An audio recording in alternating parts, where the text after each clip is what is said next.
moi, je suis chef de projet CitéLab. Donc, je m'occupe d'un projet qui vise à accompagner les personnes dans leur création de société. À côté, je suis enseignant dans un lycée à Saint-Amand. Et donc, j'enseigne la science de gestion et l'économie à des premières de STMG. Alors, je suis actuellement, comme je l'ai dit, en master. Je suis en contrat d'apprentissage sur le projet Territoire zéro chômeur de longue durée. Et je coordonne les projets, je dirais, de conciergerie solidaire sur le territoire de Valenciennes et d'Onarvic. Bonjour, je m'appelle Julie, j'ai 19 ans. Donc moi j'ai intégré la CSRV en septembre 2021 en tant que service civique donc sur l'action Les Ailes. Et maintenant je suis en alternance en tant que conseillère en insertion professionnelle toujours à la CSRV sur territoire zéro chômeur. Moi, j'ai eu mon bac ST2S en 2020. Ensuite, j'ai intégré l'école d'infirmière pendant 2 ans. J'ai tout plaqué et je suis partie à la mission locale pour trouver un métier dans le social. C'est là que j'ai rencontré l'insertion professionnelle. Durant un atelier, j'ai rencontré Isabelle Delplace, ancienne coordinatrice de projet. Et voilà comment j'ai atterri à la CSRV. Durant mon parcours à la CSRV, cette superbe expérience, j'ai appris plein de choses. J'ai également découvert le métier d'animateur où j'ai été un petit peu avec la ludothèque et également sur les ailes avec Nawel. Par mes missions, je vais pouvoir impacter la vie future des personnes. Et du coup, c'est super parce qu'en fait, c'est quelque chose qui va les aider, etc. Que ce soit l'enseignement ou CitéLab que je fais à la CSRV. Alors, ce qui m'intéresse dans mes missions et dans la structure en général, c'est vraiment que ce soit pluridisciplinaire. Il y a plein de choses différentes. Donc, je rencontre plein d'acteurs différents, je rencontre plein de collègues différents qui sont sur plein de projets. Donc, du coup, je prends connaissance aussi de ces projets. Et dans mes missions, ce qui est intéressant aussi, c'est que je peux à la fois accompagner les volontaires sur leurs projets personnels et en fait, je peux les aider encore plus en allant mobiliser les acteurs en fait, du territoire. Et ce qui m'intéresse dans mes missions, c'est que surtout j'aide les personnes et il y a du contact avec elles et c'est ça qui m'intéresse. Parler avec les jeunes, découvrir quelles étaient leurs difficultés, découvrir leurs compétences, les aider, pouvoir les conseiller sur leurs orientations, sur qu'est-ce qui correspond au mieux avec ce qu'ils sont et le travail qu'ils pourraient faire.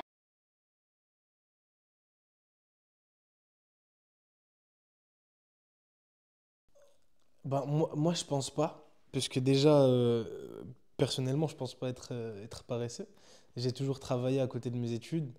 Donc, déjà, j'ai fait de l'alternance, j'ai travaillé dans le marketing digital, j'ai travaillé en tant que commercial aussi dans une entreprise de vidéosurveillance. J'ai fait de l'animation depuis que j'ai 17 ans, donc toutes les vacances, j'étais animateur. J'ai aussi créé une société aussi quand j'avais 18 ans avec des membres de ma famille qui étaient des jeunes aussi, donc ce qui prouve que je ne suis pas le seul. Non, les jeunes ne sont pas paresseux. Personnellement, moi, je fais plein de choses. Je fais du sport, j'ai mon alternance, je sors avec mes amis, je suis engagée dans l'associatif, tout ça. Et pour moi, les jeunes ne sont pas paresseux et ils font plein de choses à l'extérieur. Ah non! Ah par contre, je suis pas d'accord, les jeunes ne sont pas paresseux. Enfin, moi personnellement encore, je ne suis pas paresseuse parce que je suis une personne, je m'ennuie très très très rapidement. Il faut toujours que j'ai quelque chose à faire parce que je déteste m'ennuyer. Il faut que j'aille à gauche, à droite, même le week-end, il faut toujours que je me planifie quelque chose. Je ne suis pas paresseuse, je suis une personne, je ne suis pas non plus hyperactive, hein, mais il faut tout le temps que je fasse quelque chose. Voilà. Et très tôt, je me suis sentie, on va dire, adulte, notamment parce que, sans doute, j'ai commencé à l'âge de 16 ans à encadrer des jeunes lors des centres aérés, des colonies de vacances, etc. Et donc, du coup, j'ai eu ces responsabilités-là de devoir assurer l'encadrement de séjours ou de centres aérés. Et donc, du coup, je me suis sentie tout de suite responsable. Dans mon entourage, je vois beaucoup de jeunes qui se dépatouillent un peu comme ils peuvent pour à la fois trouver un emploi, pour gérer leur petit appartement, leur budget, etc. Et donc tout ça, ça fait partie des notions de responsabilité quand même, quoi. Donc pour moi, les jeunes ne sont pas irresponsables. C'est faux. C'est totalement faux. Pourquoi? Parce que je prends mon exemple, hein, parce que c'est le but. J'ai été éduqué comme ça. Je peux pas être individualiste, c'est pas possible. Parce que déjà, niveau familial, on est extrêmement proche. Du coup, à chaque fois que je fais quelque chose, je fais attention à ma famille, etc. Et, euh, et puis, au niveau culturel et religieux, l'entourage, les voisins, etc., c'est des personnes très importantes. Ça veut dire qu'on fait toujours attention à ce qu'on s'entende bien, on s'entraide, je sais pas, on fait attention à ce que la personne manque de rien. Mais moi, personnellement, je sais que je suis rebelle du sens où je m'affirme et je vais faire valoir mes droits et mes valeurs et je vais savoir m'imposer tout en restant dans le respect toujours.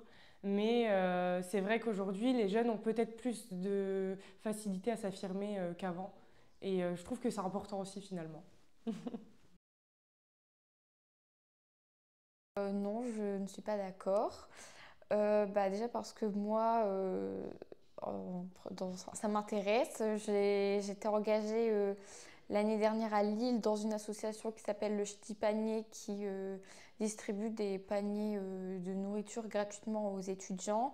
Et actuellement, je suis bénévole dans l'association Nous Toutes à Valenciennes. Et puis, il y a aussi beaucoup de jeunes qui participent à plein de manifestations, tout ça. Pour moi, ils ne se désintéressent pas. Dans mon cas, moi, je pense pas, parce que ça a toujours été important pour moi de faire attention à ce qui se passe dans la société. J'ai travaillé, j'étais sur le centre social de l'Agora à Douchy-les-Mines, de la CSRB aussi. J'ai travaillé aussi dans un centre au CCAS d'Escaudain. On essayait de faire sortir les jeunes pour éviter qu'ils soient, qu'ils soient amenés à traîner et faire des choses pas très légales. Et puis, j'étais pas le seul. J'étais pas le seul jeune à faire ce genre de choses. Donc, que ce soit moi ou les personnes que je connaisse dans mon entourage, etc., c'est des questions qui leur sont sensibles. Pourquoi? Parce qu'en fait, ben, c'est notre avenir qu'on joue. Là, actuellement, en tout cas, j'aime bien quand quelque chose est stable. Par exemple, là, dans l'association où je suis, j'y suis parce que ça correspond à mes valeurs et pour le moment, j'ai envie d'y rester parce que je m'y sens bien. Donc pour moi, je ne me sens pas du tout instable, bien que je veuille découvrir tout ce qui se passe sur le marché du travail en fait. Mais moi, en fait, je ne veux pas être coincée, si je peux dire ça, dans un poste où je vais me sentir obligée de devoir faire tout le temps les mêmes missions, accompagner les mêmes personnes, etc., etc. Ce que je veux, c'est la liberté, tout simplement. Et pour ça, j'aime bien grignoter un petit peu à droite, à gauche et aller voir ce qui se passe partout. Donc oui, d'une certaine façon, je peux être instable du sens où je veux tout découvrir, mais plutôt un bon aspect, c'est de la curiosité en fait, finalement. Et aujourd'hui, les jeunes, en fait, c'est surtout ça, je trouve qu'il y a de moins en moins de jeunes qui vont justement être dans un CDI très tôt et puis rester dans ce CDI toute leur vie. En général, en tout cas en discutant avec mes proches, ce que je vois, c'est qu'on a tous envie de la même chose, aller voir un peu comment ça se déroule partout et quels sont les avantages et les inconvénients de tous les différents métiers auxquels on peut accéder, quoi. Je ne sais pas vraiment répondre à ça parce que moi personnellement je sais que je suis une personne, je peux aller à gauche comme je peux aller à droite parce que comme j'ai dit tout à l'heure, je suis une personne qui m'ennuie vite et il me faut toujours quelque chose en fait et je suis une personne qui se lasse aussi très très vite et pour moi en fait changer, avoir plein de nouvelles compétences, apprendre plein de nouvelles choses, je trouve ça hyper intéressant. Donc oui, peut-être changer tout le temps, aller à gauche, à droite, c'est peut-être un peu embêtant parfois, mais quand on peut apprendre plein de choses, moi je trouve ça super utile. Les jeunes, ils se laissent pas vivre. Ils essayent de s'en sortir. Et ce qu'ils prouvent aussi d'autant plus, c'est la multitude de startups qui est en train d'être créée, généralement par des jeunes. Et tout ça, c'est des jeunes qui essayent de s'en sortir, qui ne se laissent pas vivre et qui prennent leur avenir en main, leurs responsabilités aussi. Et je pense que c'est l'exemple parfait pour contrer tous les arguments qu'on a dit durant cette interview. Et puis, euh, et puis le mot de la fin, ce serait il faut nous laisser une chance. Pourquoi? Parce qu'en fait, c'est nous l'avenir. Et si on ne laisse pas la main aux jeunes, ben, on va mettre le futur en difficulté. Si on perçoit des jeunes individualistes, rebelles, instables et responsables, on va voir des jeunes comme ça. Par contre, si on change notre regard sur les jeunes, porté sur les jeunes, on peut forcément voir d'autres choses et puis avancer avec les jeunes sur différentes choses, etc. Il faut juste savoir créer un lien de confiance et après, voilà, c'est parti en fait, tout simplement. Et moi, si je pourrais passer un petit message aux jeunes, c'est vraiment foncez vers vos objectifs, atteignez vos rêves et au pire, vous loupez, vous prendrez un mur. Mais c'est pas grave, vous vous releverez toujours. Voilà, donc maintenant vous avez 4 preuves que les jeunes ne sont pas paresseux, ni qu'ils ne veulent pas travailler, qu'au contraire, ils sont prêts à faire plein de choses, à s'investir dans plein de projets et qu'ils s'intéressent à plein de sujets et voilà.